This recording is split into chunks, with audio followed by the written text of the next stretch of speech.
Bíblia no Evangelho de Mateus. Evangelho de Mateus, capítulo 1. Evangelho de Mateus, capítulo 1. E nós vamos ler uma lista de nomes, do versículo 1 até o versículo 17. Evangelho de Mateus, capítulo 1, versículo 1 até o versículo 17.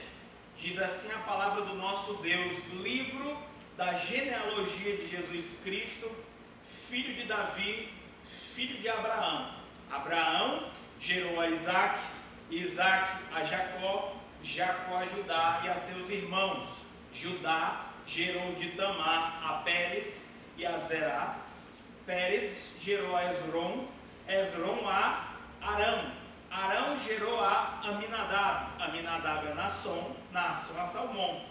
Salmão gerou de Raabe a Boaz, este de Ruth gerou a Obed, e Obed a Jessé. Jessé gerou ao rei Davi, e o rei Davi a Salomão, da que fora mulher de Urias. Salomão gerou a Roboão, Roboão a Abias, Abias a Asa. Asa gerou a Josafá, Josafá a Jorão, Jorão a Uzias. Uzias gerou a Jotão, Jotão a Acaz, Acaz a Ezequias. Ezequias gerou a Manassés. Estão me acompanhando? Versículo 10. Manassés a Amon, Amon a Josias. Josias gerou a Jeconias e seus irmãos no tempo do exílio da Babilônia. Depois do exílio da Babilônia, Jeconias gerou a Salatiel, e Salatiel a Zorobabel. Zorobabel gerou a Abiúde, Abiúde a Eliaquim, Eliaquim a Azor. Azor gerou a Sadoc, Sadoc a Aquim, Aquim a Eliúde. Eliúde gerou a Eleazar, Eleazar a Matã, Matã a Jacó. E Jacó gerou José, marido de Maria, da qual nasceu Jesus, que se chama o Cristo.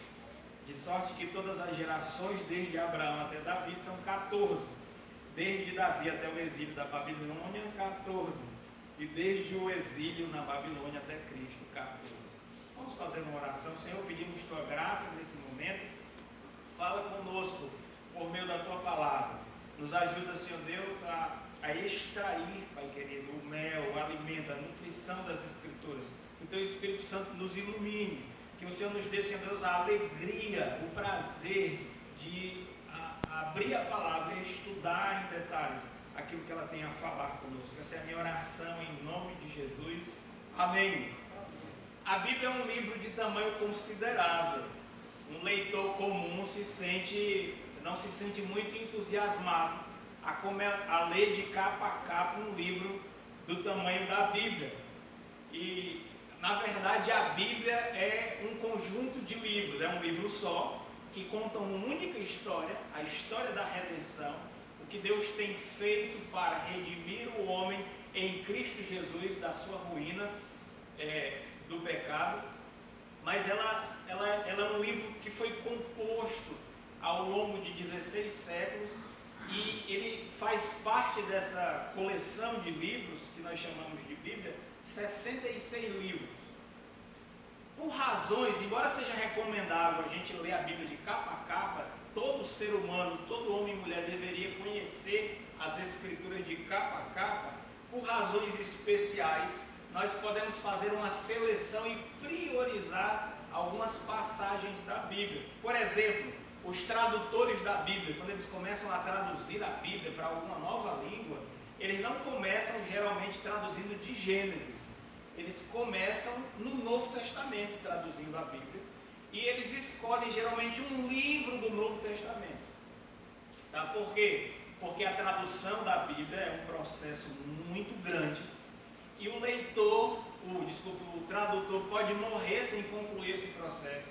A dificuldade de alguém tomar o seu lugar é tão grande que ele então seleciona algumas passagens bíblicas que são prioritárias para que a pessoa possa ter essa porção da Bíblia no seu próprio idioma. Algumas missões literárias que trabalham distribuindo a palavra de Deus, também eles fazem isso por razões econômicas e por razões logísticas.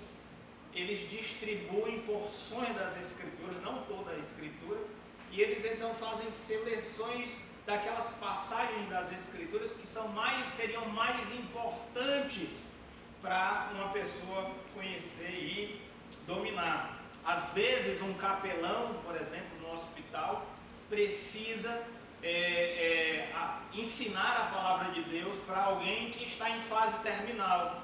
Essa pessoa deseja ardentemente conhecer as Escrituras e você precisa dar algum tipo de orientação. Ele diz assim: eu tenho 1 mês para viver.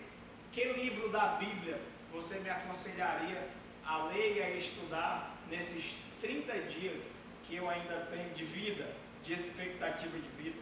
Tá? Imagine a seguinte situação também: você tem um amigo que ganhou uma Bíblia, ele não tem interesse por Deus, mas para não ser deselegante com a pessoa que deu para ele uma Bíblia, pergunta para você: olha, eu quero ler a Bíblia para não ser deselegante com a pessoa que me deu esse presente, mas a Bíblia é um livro muito grande, me dá uma dica aí de alguma coisa assim, que seria importante eu conhecer da Bíblia. Que passagem você sugeriria para essa pessoa que te fez esse tipo de pergunta começar a sua leitura da Bíblia? Bem, para todas essas situações que nós mencionamos, o Evangelho, um dos Evangelhos, é a melhor pedida. Se você nunca teve contato com a Bíblia, eu aconselho você começar a Bíblia a partir da segunda parte dela, o Novo Testamento. Por quê? Porque o Novo Testamento é aquela parte da Bíblia que fala da pessoa de Cristo de forma direta. Toda a Bíblia dá testemunho da pessoa de Jesus. Mas enquanto que o Antigo Testamento, nos seus 39 documentos que o compõem, falam que Jesus Cristo veio, no Novo Testamento nós temos a narração e a descrição de que Jesus Cristo já veio. E a pessoa pode pegar um atalho, né?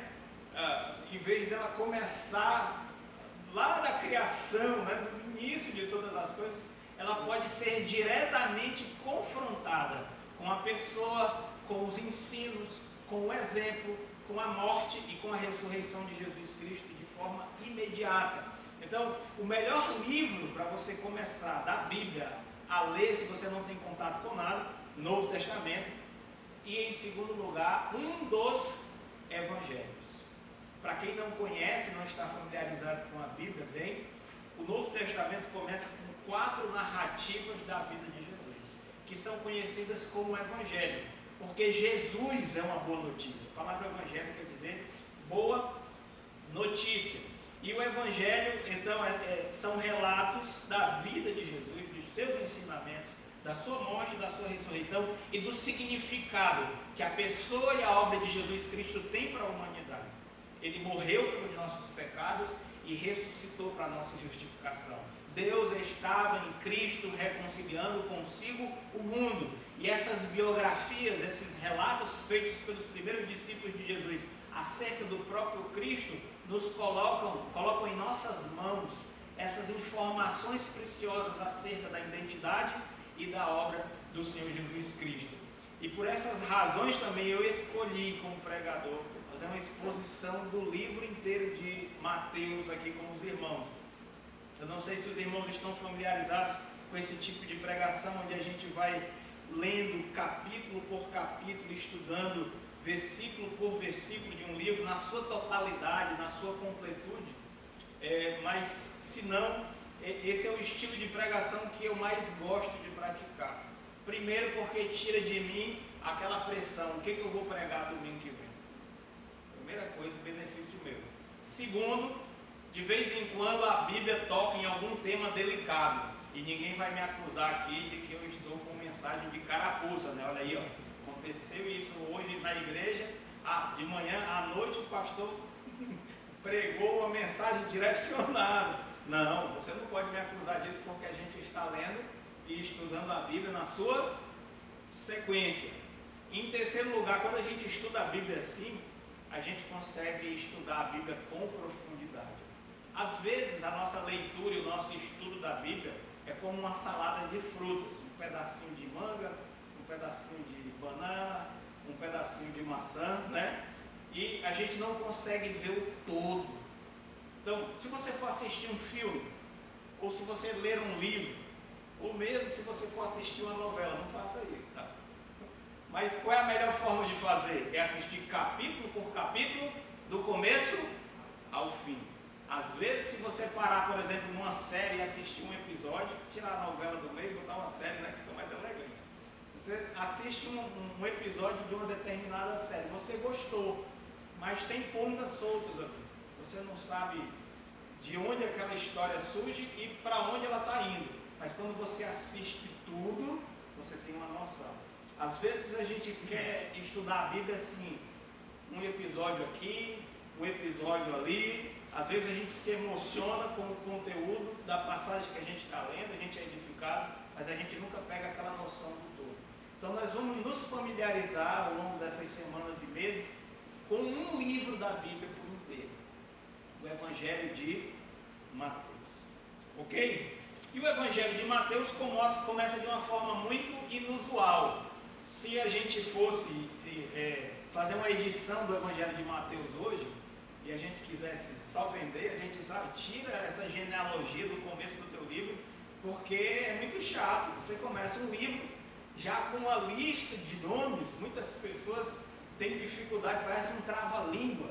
Essa quantidade, são 42 gerações que são mencionadas aqui. Que introdução para nós que não somos da cultura judaica e que vivemos muitos séculos depois do contexto histórico no qual o livro de Mateus surge.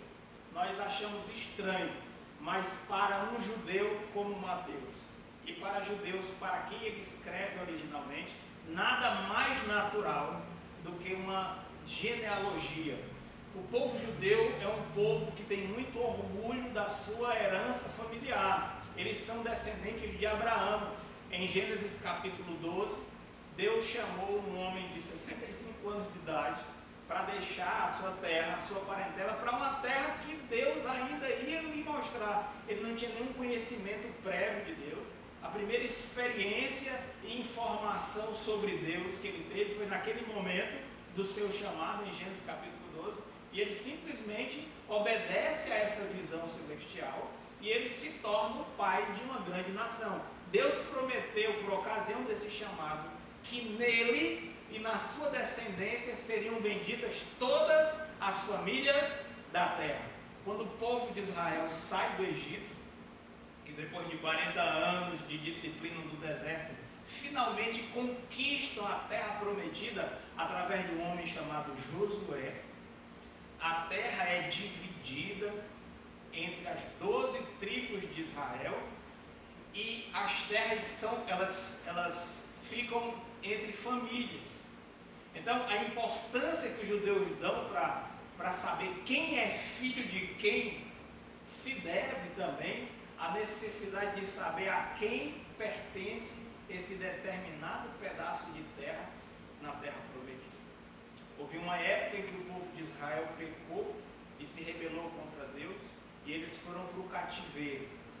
E quando eles tentaram se preservar ali mesmo longe da terra, manter a sua pureza racial, mais por uma questão espiritual do que qualquer outra coisa, eles não queriam se corromper com as práticas dos outros povos. E quando eles voltam, você vai ver nos livros ali pós-exílicos, Neemias, Esdras, uma preocupação também muito grande com genealogias, porque eles queriam saber quem era e quem não era povo de Deus. Houveram sacerdotes que foram considerados imundos para o ministério sacerdotal, porque eles não conseguiram provar a sua descendência. E ele disse: olha, vocês não podem comer o pão. Vocês dizem que são sacerdotes, mas a gente não consegue ver aqui pelas listas que vocês realmente são descendentes de Arão. Então vocês não vão entrar no templo, vocês não vão oferecer sacrifício e vocês não vão receber o quinhão dos sacerdotes. Até que de repente se levante alguém que saiba conhecer a vontade de Deus através de um expediente chamado Purim e Tumim. Veja a importância que os judeus davam para a família, para a árvore genealógica. Era muito importante para aquele povo, por causa da sua descendência com Abraão, das promessas de Deus, por causa da herança da terra e por causa da tentativa de se manterem puros quando eles perderam, foram expatriados, que Mateus começa falando de Jesus como o Cristo, o prometido Messias, através de uma lista genealógica. No versículo 1, no cabeçalho dessa lista genealógica, nós temos a seguinte afirmação: livro da genealogia de Jesus Cristo, filho de Davi, filho de Abraão. Em primeiro lugar, eu quero explicar a palavra Cristo. A palavra Cristo é a mesma coisa que a palavra Messias.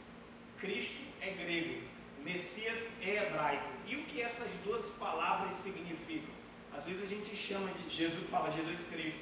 Às vezes a gente diz que Jesus Cristo é o Messias, mas a gente não sabe o que isso significa. A palavra Messias hebraica e Cristo grega significam ungido. Ungido do Senhor. No Antigo Testamento, na história de Israel, Deus ele separava pessoas para funções especiais. E quando essas pessoas eram separadas para funções ou propósitos especiais, eles eram ungidos do Senhor. E quando eles eram ungidos, as pessoas não toquem no ungido do Senhor, porque ele é uma pessoa especial. Ele foi separado pelo próprio Deus por uma função especial. Que tipo de pessoas eram ungidas? Algumas pessoas eram ungidas para serem reis. Nós lembramos de Saul, nós lembramos de Davi, e todos os outros reis foram ungidos por alguma figura de autoridade. Então, quando eles recebiam a unção, o derramar do óleo na cabeça, aquilo simbolizava que eles tinham sido separados por Deus oficialmente para uma função especial de reis. Outra classe de pessoas que foi ungida no Antigo Testamento eram os profetas. Os profetas também eram ungidos pelos seus predecessores. Um profeta ungia um outro, tá? E uma terceira classe de pessoas que eram ungidas no Antigo Testamento eram os sacerdotes. Quando alguém chegava na idade de ser um sacerdote, ele passava por uma cerimônia, ele era então ungido, ok? Então, reis, profetas e sacerdotes eram ungidos, eram Messias, eram Cristos do Antigo Testamento.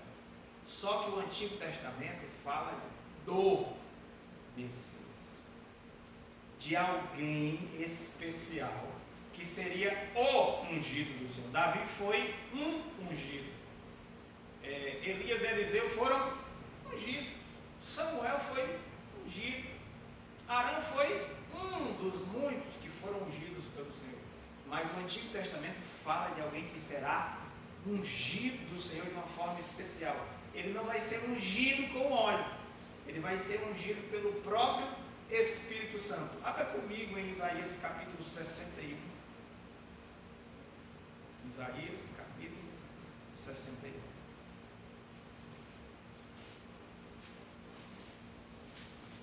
Temos uma profecia aqui de Isaías em que fala desse ungido especial. Isaías 61. Diz assim a palavra do Senhor: o Espírito do Senhor está sobre mim. Isaías 61, versículo 1. Porque o Senhor me ungiu para pregar boas novas aos quebrantados, enviou-me para curar os quebrantados de coração e proclamar liberdade aos cativos e a pôr em liberdade os algemados e a pregoar o ano aceitável do Senhor e o dia da vingança do nosso Deus e a consolar a todos os que choram. Jesus Cristo leu essa profecia na sinagoga de Nazaré, está registrado em Lucas capítulo 4, e ele fez o seguinte comentário. Esse foi o texto e o sermão dele foi o seguinte: hoje se cumpriu a profecia, a escritura que acabardes de ler. Então Jesus Cristo se declara esse ungido do Senhor, a quem as escrituras falaram, aquele que foi ungido pelo próprio Espírito Santo, e alguém que faria o papel ao mesmo tempo de rei, profeta e sacerdote. Ou você é sacerdote, ou você é rei, ou você é profeta, certo? Dificilmente alguém reúne dois desses ofícios no Antigo Testamento, e os três nunca. Mas o grande ungido, o grande Messias, que seria ungido não com óleo, mas com o próprio Espírito Santo, reuniria em si mesmo esses três ofícios: o rei, o profeta e o sacerdote. Esse Messias especial era a esperança de Israel. O povo de Israel esperava que este ungido do Senhor se manifestasse no tempo oportuno. E Mateus começa então o seu livro dizendo que esse Messias já veio e ele é Jesus Cristo. Agora, algumas condições proféticas precisam ser satisfeitas para que nós possamos identificar Jesus Cristo como de fato o Messias. Então, número 1, ele tinha que ser judeu. E Jesus Cristo, mais do que qualquer outra pessoa, tinha sangue judeu. E Mateus, ele consegue traçar a genealogia de Jesus até o fundador da nação, Abraão. Porque Deus fez uma promessa para Abraão, que nele e na sua descendência seriam benditas todas as famílias da terra. Em segundo lugar, ele tinha que ser filho de Davi. Porque Davi representa o auge da história nacional. Davi foi o rei mais poderoso, foi que realmente reuniu o povo de Israel e fez Israel uma grande potência. Deus prometeu a Davi que a misericórdia dele jamais se apartaria da sua casa. Essa promessa está registrada em 2 Samuel capítulo 7, para quem interessa conhecer. Então Deus prometeu a Davi: olha, nunca vai faltar um rei na sua dinastia, no trono de Israel. E houve uma época que a raiz de Davi, a família de Davi foi extirpada.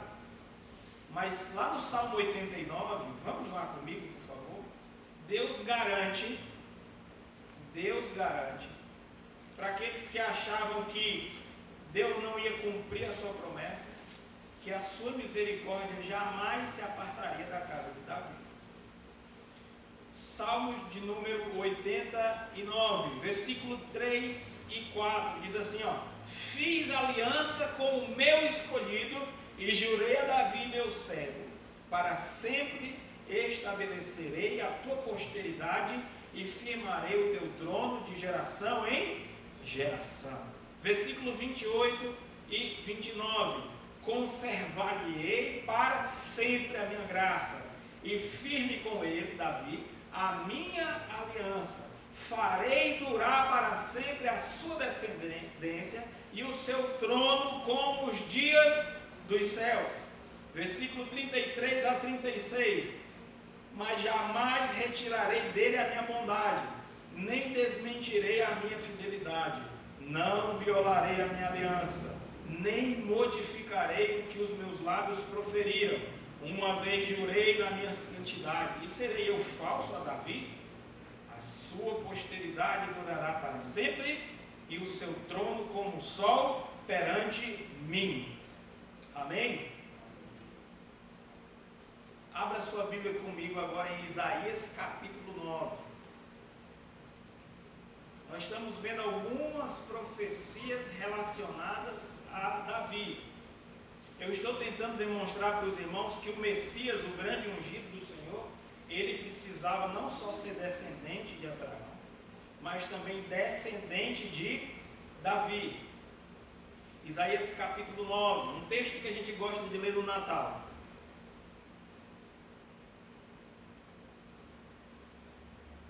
Isaías capítulo 9, versículo 6.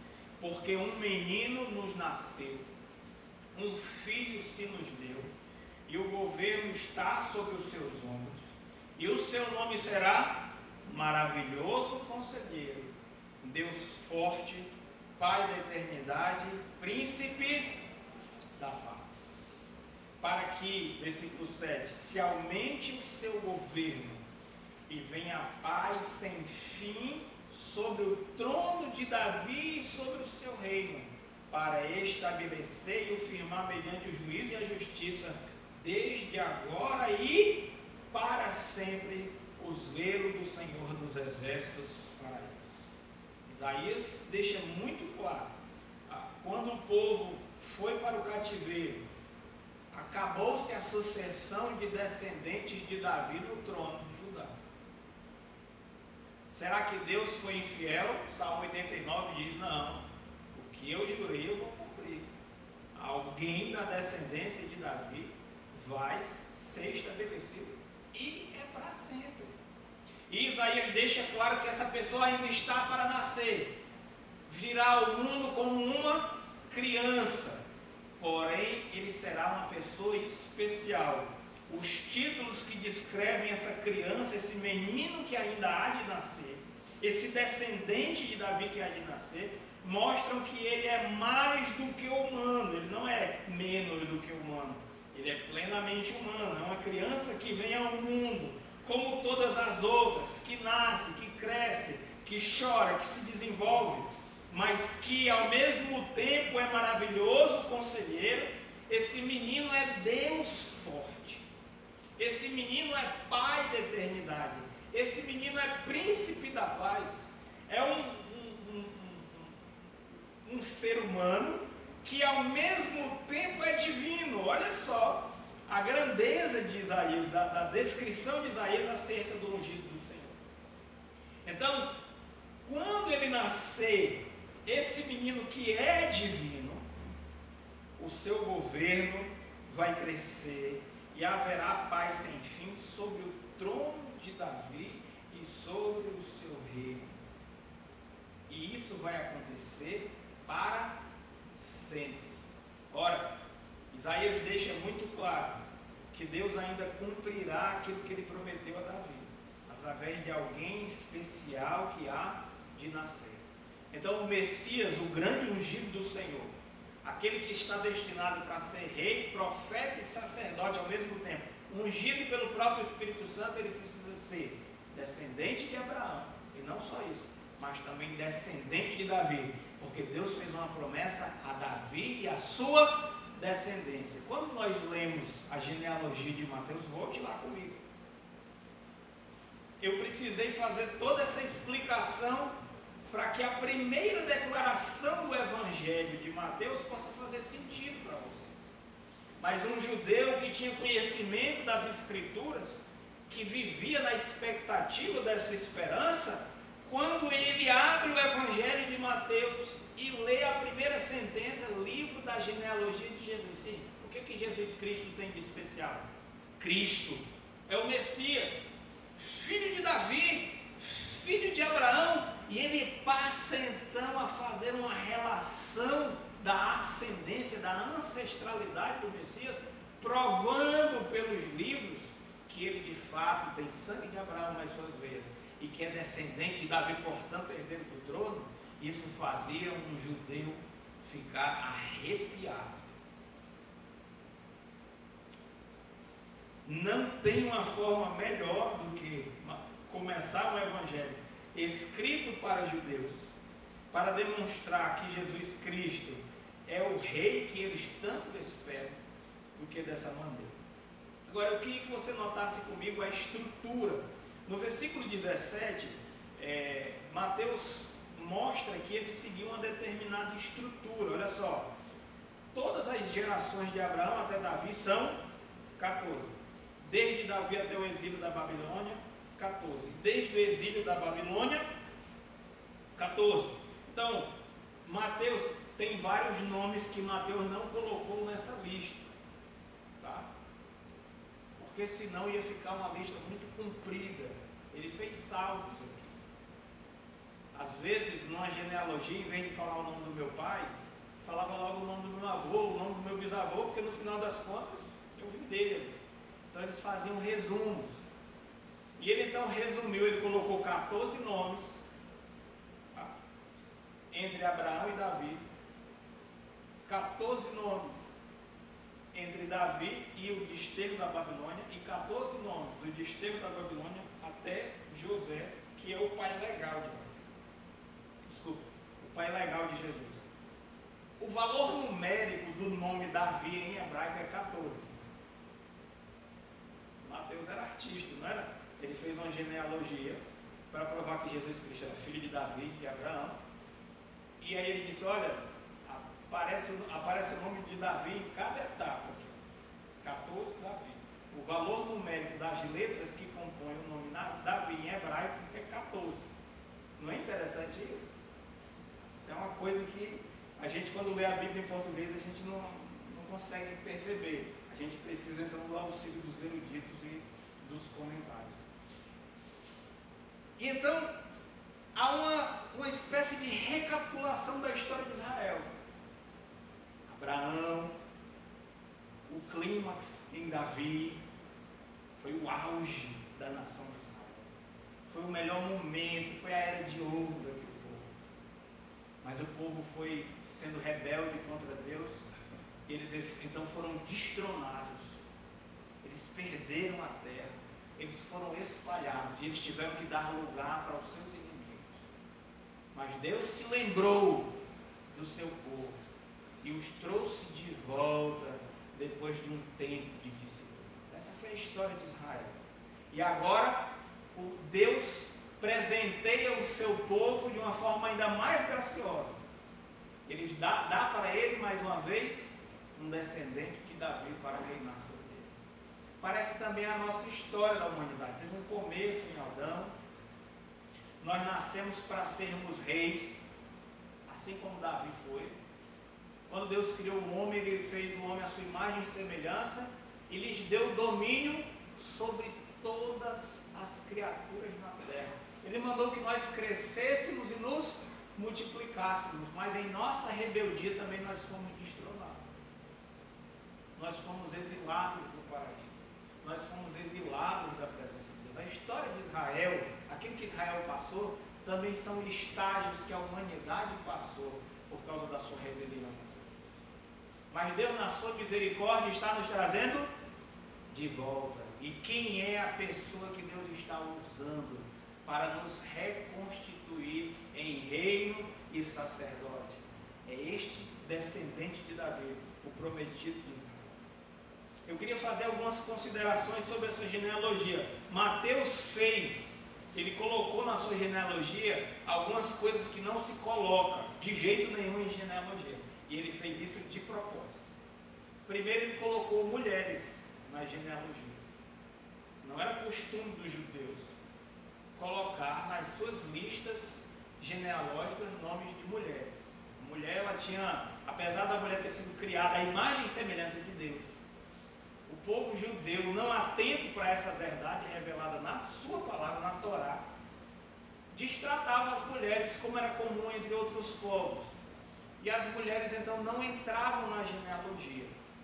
Mas Mateus colocou. Eu vou dizer já por que ele fez isso. Outra coisa, aparece também na genealogia de Jesus pessoas estrangeiras. Por exemplo, Raabe, ela era de Jericó, ela era uma cananita. Quando o povo invade a terra lá, e eles destroem a cidade de Jericó, a Raabe passa a morar com o povo de Israel e lá constitui família, mas ela tem origem gentia. Mateus está dizendo assim, engraçado, né? Vocês judeus fazem tanta questão de pedigree, de pureza racial, mas não esqueçam que vocês têm personagens célebres na sua história que não têm origem judia, não tem sangue de Abraão correndo nas suas veias, mas tiveram o privilégio de fazer parte do povo de Deus. Ruth, que era uma moabita, uma mulher de virtude, mas era uma mulher moabita, uma pagã, estrangeira. Inclusive, o povo de Moab era inimigo de Israel e Deus jurou que não entraria nenhum moabita, no meio da congregação de Israel, por causa das ciladas que esse povo aprontou contra Israel quando eles estavam precisando passar pela sua terra. Então, Deus foi severo. Mas Ruth se converte ao Deus vivo e verdadeiro, ela é recebida como uma entre o povo judeu, e ela tem a glória, não só Raabe, como Ruth, sendo estrangeiras, de fazer parte da genealogia de Jesus. Você tem também a Betseba, que foi a mulher com quem Davi cometeu um adultério. Qual é o personagem? São 3 personagens principais nessa árvore genealógica: Jesus, Davi e Abraão. E Mateus comete a indelicadeza, por assim dizer, de lembrar um detalhe sórdido da história do grande rei Davi. Por que ele faz isso? E ele não menciona Batseba pelo nome. Ele fala assim, ele fez muito melhor do que isso. Ele disse, nasceu um rapazinho aí que está na árvore genealógica do Messias, Salomão, daqui fora mulher de Urias. Ele podia muito bem dizer Batseba, e quem não conhecesse a história, disse, quem foi essa mulher? É a mãe de Salomão. Continua a lista. Não, ele fez questão de dar um detalhe: daqui fora mulher de Urias. Teve um adultério ali, depois um assassinato para tentar encobrir o adultério. Era um grande herói Davi, mas errou feio. E Mateus comete essa indelicadeza. Quando a gente vai falar de família, a gente não gosta de falar da parte podre, né? Daqueles momentos assim, horríveis, né? A gente não fala daquele nosso parente que está preso, né? A gente gosta de deixar para depois, só com muita intimidade, ou por uma razão de necessidade, compartilhar alguma coisa desagradável. Mas Mateus, de cara, ele menciona esse detalhe sórdido acerca do maior herói dessa genealogia depois de Jesus. Por que ele faz isso? Bem, Mateus ele quer dar uma mensagem para a gente através desses nomes que ele celebra aqui. Primeiro, que na árvore genealógica de Jesus, dessas pessoas que fazem parte da ascendência messiânica do Filho de Deus, existem judeus e gentios, porque Mateus está dando já uma pista para os seus leitores que Deus em Cristo, no Messias, ele vai abolir a barreira que existe entre judeus e gentios. Vai acabar com isso. Abra comigo em Efésios capítulo 2. Efésios capítulo 2. Todas as mulheres que fazem parte da genealogia de Jesus, com exceção de Maria, são estrangeiras, tá? E 2 delas não são mulheres de virtude. Ruth é estrangeira e é uma mulher de virtude. Maria era judia e é uma mulher de virtude. Mas Tamar e Raabe eram estrangeiras e não eram mulheres de virtude. Raabe parece que mudou de vida. Se tornou uma mulher de virtudes ao se converter ao Deus vivo e verdadeiro. Tamar parece que não é o caso. Ela nasceu, cresceu e morreu como uma pessoa pagã, mas participou da árvore genealógica de Jesus. Efésios capítulo 2, versículo 13 em diante. Olha o que o apóstolo Paulo diz aqui. Mas agora, vamos ler a partir do versículo 11. Desculpa, versículo 11. Portanto, lembrai-vos de que outrora vós gentios na carne, chamados de incircuncisão por aqueles que se intitulam circuncisos na carne, por mãos humanas, naquele tempo estáveis sem Cristo, separados da comunidade de Israel e estranhos às alianças da promessa, não tendo esperança e sem Deus no mundo. Misericórdia. Mas essa é a situação da pessoa sem Cristo. Versículo 13. Mas agora em Cristo Jesus, vós que antes estáveis longe, fostes aproximados pelo sangue de Cristo. Porque Ele é a nossa paz, a qual de ambos os povos fez um, tendo derribado a parede da separação que estava no meio, a inimizade, aboliu na sua carne a lei dos mandamentos na forma de ordenanças, para que dos dois, gentios e judeus, em si mesmo criasse um novo homem, fazendo a paz, e reconciliasse ambos os povos em um só corpo com Deus, por intermédio da cruz, destruindo por ela a inimizade. Um dos efeitos da vinda de Jesus Cristo é que todas as barreiras foram destruídas através da sua pessoa e da sua obra. E a primeira barreira que ele destruiu foi a barreira entre judeus e gentios. Deus está fazendo um povo agora em Cristo, não só exclusivamente da família de Abraão, mas através do grande descendente de Abraão, Jesus. Deus está formando uma família a partir de todas as famílias da terra. E Mateus já nos dá uma pista de que isso ia acontecer ao mencionar estas 4 mulheres na sua árvore genealógica. Uma outra barreira que foi quebrada foi a própria barreira entre homem e mulher. Como eu falei para vocês, não era costume entre os judeus de mencionar mulheres na árvore genealógica. Isso não se fazia. A descendência era chamada pelo homem e a mulher tinha um papel muito baixo de inferioridade naquela cultura. Mais uma vez o apóstolo Paulo, em Gálatas capítulo 3, versículo 28, faz uma grande declaração. Gálatas capítulo 3, versículo 28, diz assim a palavra do nosso Deus: de Sarte não pode haver judeu, nem grego, nem escravo, nem livre, nem homem, nem mulher, porque todos vós sois um em Cristo. E se sois de Cristo, verso 29, também sois descendentes de Abraão e herdeiros segundo a promessa. Em Cristo nós fomos introduzidos naquele plano, naquela aliança que Deus instituiu através de Abraão. Então a barreira de inimizade entre gentios e judeus foi quebrada. E tem mais, Deus nos resgata de volta aos princípios através da pessoa de Cristo, e as barreiras sociais, inclusive sexuais, são quebradas. Homem e mulher são vistos iguais no plano de Deus. O homem e a mulher têm papéis diferentes dentro da família. O homem é o cabeça, a mulher é a auxiliadora. Papéis diferentes, mas não são inferiores. A mulher não é inferior ao seu marido. O homem não é superior à mulher. A mulher é imagem e semelhança de Deus. E em Cristo Jesus, essas barreiras que foram construídas pelo pecado, fazendo uma diferença entre homem e mulher, tratando a mulher de uma forma inferior, isso também foi quebrado.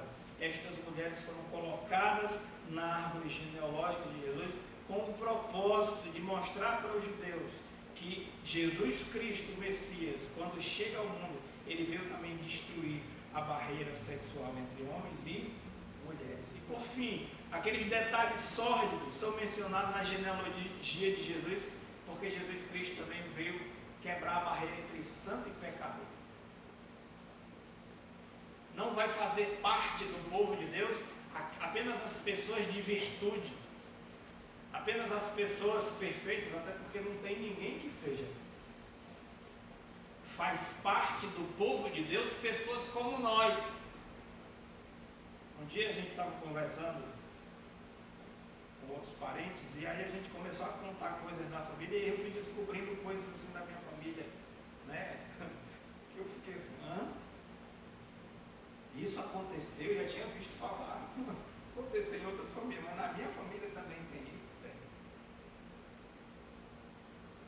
Todos nós temos uma coisa que nós gostaríamos de colocar para debaixo do tapete.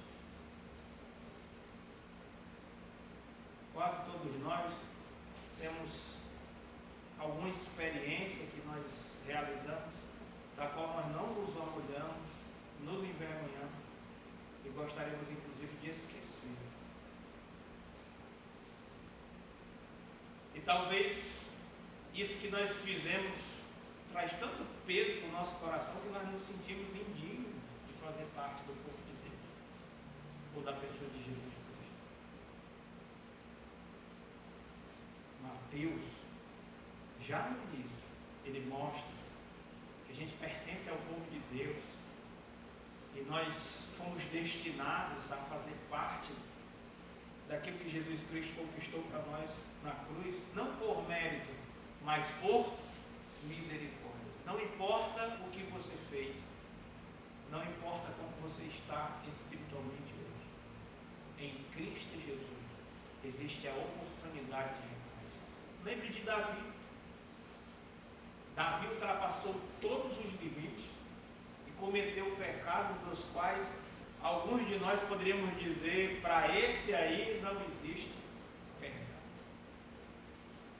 Mas uma das mensagens que Natan deu a Davi, o porta-voz de Deus, foi: Deus perdoou o teu pecado.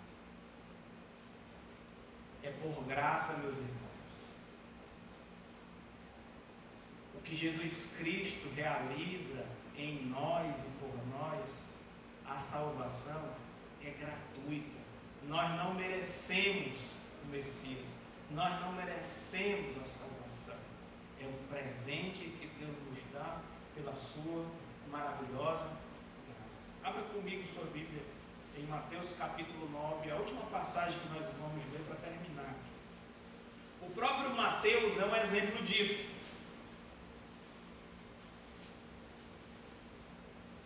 Mateus, ele era publicano,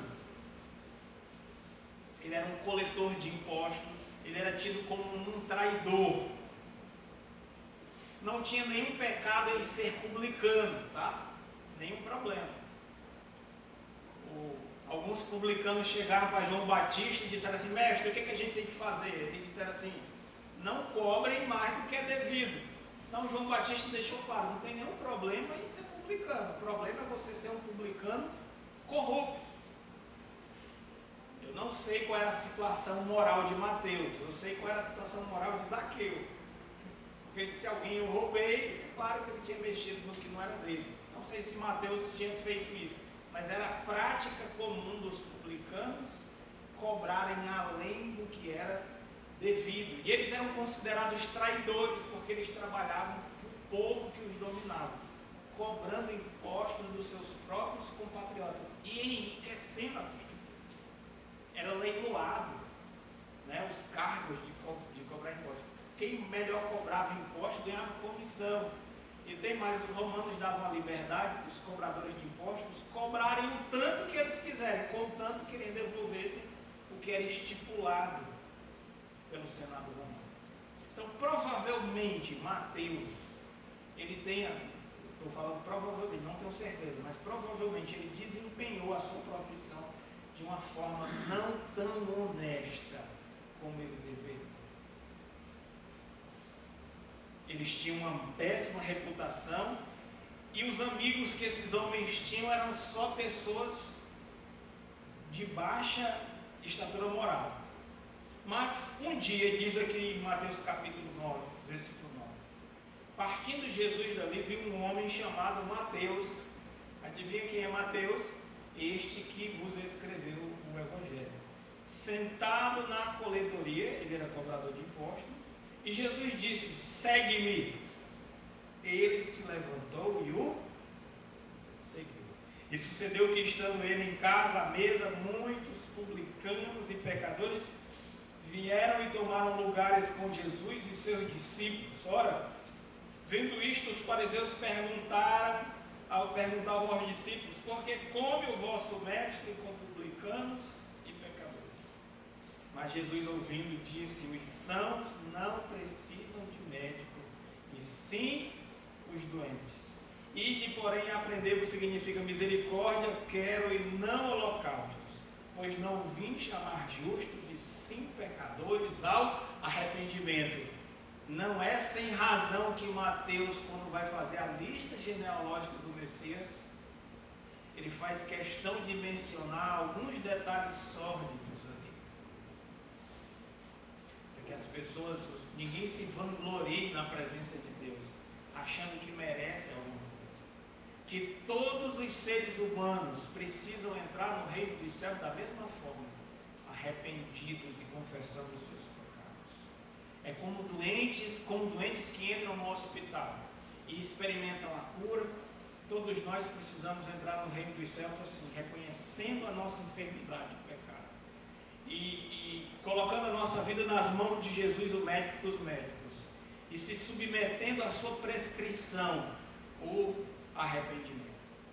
Um detalhe interessante da vida de Mateus é que o primeiro impulso dele, quando ele passa a ser um seguidor de Jesus, é convidar os seus amigos para que eles conheçam Jesus. Ele faz um banquete, ele reúne a sua turma e diz: olha, vocês precisam conhecer o homem que mudou a minha vida, que perdoou os meus pecados, que sarou as minhas feridas.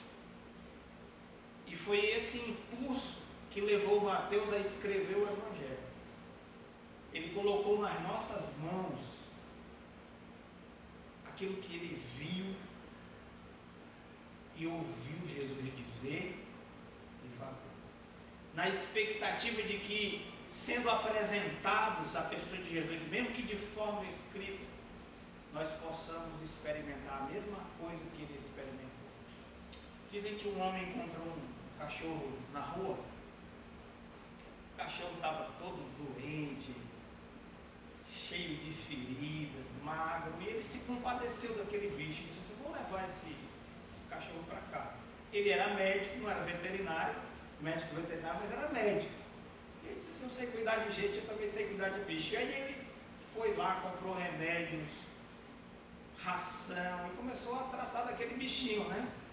E aí ele foi vendo aquele animal melhorando cada vez mais, e de repente o pelo dele voltou, ele parecia um outro bicho.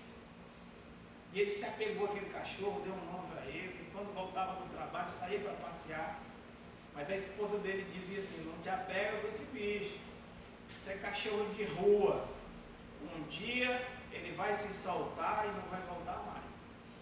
Quando ele estava tão acostumado com o bicho, ele foi num banco da praça e soltou a coleira do cachorro, um cachorro mansinho, e disse assim: brinca aí, que daqui a pouco a gente vai para casa. Quando ele procurou o cachorro, no canto mais longe, procurou o cachorro ali, foi lá, e ele não conseguiu encontrar. Quando ele chegou em casa triste, a mulher disse: cadê o cachorro? Ele disse: eu soltei o cachorro e o miserável foi embora. Eu não te disse que isso ia acontecer? Eu te falei, para tu não se apegar com o cachorro, deixa de ser besta. Aquilo é um cachorro que tu encontrou na rua, a rua é o lugar dele. E aí ele seguiu em frente, tomou um banho, foi jantar, e depois que ele jantou, ele escutou um latido do lado de fora. Abriu um sorriso. Quando ele abriu, estava o cachorro dele com um bocado de outros cachorros. Todos lá assim, magros, sujos, feridos, exatamente como aquele cachorro estava antes de conhecer o médico. Gente, isso é só uma história, mas ela ilustra um princípio da vida cristã. Aquilo que é bom para nós, a gente quer para as outras pessoas. E quem conhece Jesus, como Mateus conheceu, tem um desejo de estar com Ele para sempre e de trazer o máximo de pessoas possíveis para os pés de Jesus. Quando Mateus deixou a coletoria para seguir Jesus, ele levou no bolso a caneta e um pedaço de papel. E ele guardou tudo o que ele pôde do que Jesus Cristo fez e disse. Escreveu um livro e o Espírito Santo o auxiliou de modo que gerações e gerações de pessoas podem ter acesso ao que Mateus, ao testemunho de Mateus acerca da pessoa maravilhosa de Jesus.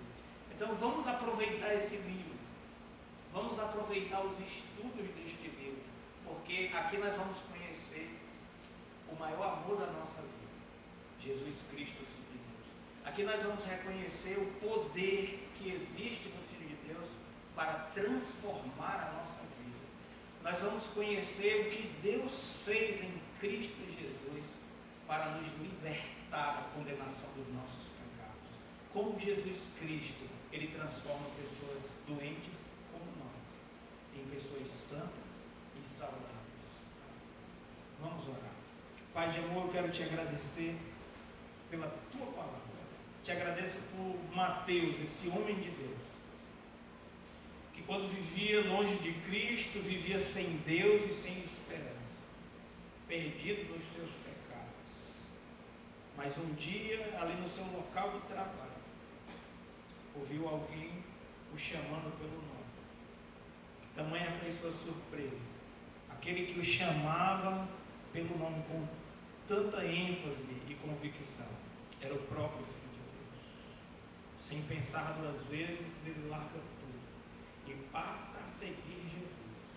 E faz do objetivo da sua vida viver para Jesus e viver para trazer outras pessoas para perto de Cristo. Que esse objetivo de vida possa também nos influenciar, que nós possamos ser contaminados, ó Deus, contagiados com esse desejo sincero e extraordinário de conhecer e seguir Jesus, e também de trazer outras pessoas para os pés daquele que nos amou e se entregou por nós. Essa é a minha oração em nome de Jesus.